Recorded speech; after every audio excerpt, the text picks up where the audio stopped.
একজন মানুষ মাটির ওপর থেকে গোবর তুলে নিল আর গম্ভীরভাবে শুকল। সঙ্গে সঙ্গে বুঝে গেল লক্ষ্য কাছেই আছে। সে নিজের শরীরের মানব গন্ধ ঢাকতে সেই গোবর মুখে মাখল। তার পেছনে কুলের লোকজনও আসছিল। সবাই ধীরে ধীরে সামনে এগোচ্ছিল, সঠিক মুহূর্তের অপেক্ষায়। ঠিক তখন কিছু পিঁপড়ে তার গলায় উঠে গেল, কিন্তু সে নড়ল না, বরং চুপচাপ গিলে ফেলল। এরপরই একদল জাক তাদের রেঞ্জে চলে এলো। প্রধান ইশারা করতেই সবাই একসাথে পাথরের বর্ষা ছুড়ল। জাকরা ভয় পেয়ে দৌড় দিল সোজা খাড়া পাহাড়ের দিকে। হঠাৎ এক ক্ষুব্ধ জাক সবচেয়ে দুর্বল ছেলেটির দিকে ধেয়ে এসে জোরে ধাক্কা মারল। ছেলেটি উড়ে গিয়ে পাহাড়ের কিনারে পড়ল। চারপাশ মুহূর্তে তীব্র উত্তেজনায় ভরে গেল। ছেলের বাবা তাড়াতাড়ি বর্ষা ছুড়লেন, কিন্তু অনেক দেরি হয়ে গেছে। প্রধান ছুটে গিয়ে নিচে তাকাল। তার ছেলে এক উঁচু পাথরে ঝুলছিল, যে কোনো মুহূর্তে পড়ে যেতে পারে। বাবা চিৎকার করে তাকে আঁকড়ে ধরতে বললেন, কিন্তু ছেলের শক্তি শেষ হয়ে যাচ্ছিল। পাথর ভেঙে গেল আর সে নিচে পড়ে গেল। কিন্তু ভাগ্য সহায় হলো, সে পাশের এক প্রান্তে গিয়ে পড়ল এবং বেঁচে গেল। বাবা নিচে নামতে চাইল, কিন্তু কুলের লোকেরা তাকে থামালো। তুমি নিজের জীবন নষ্ট করো না। সন্ধ্যা পর্যন্ত বাবা ছেলের নাম ধরে ডাকতে থাকলেন, কোনো উত্তর এলো না। শেষে বাধ্য হয়ে বাকিদের নিয়ে ফিরে গেলেন। কিছুক্ষণ পর ছেলে জ্ঞান ফিরে পেল।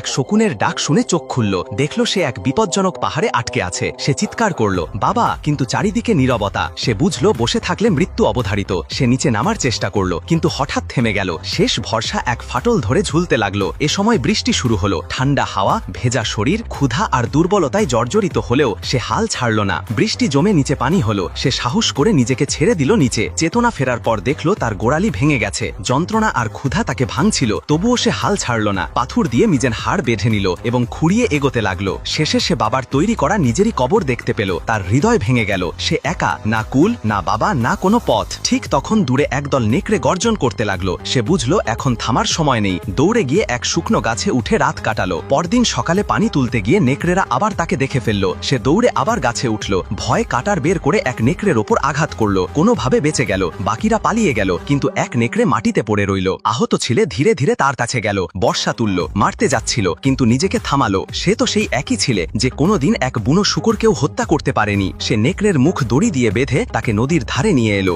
সেই রাতে দুজন একসাথে গুহায় কাটালো, এক আহত ছেলে আর এক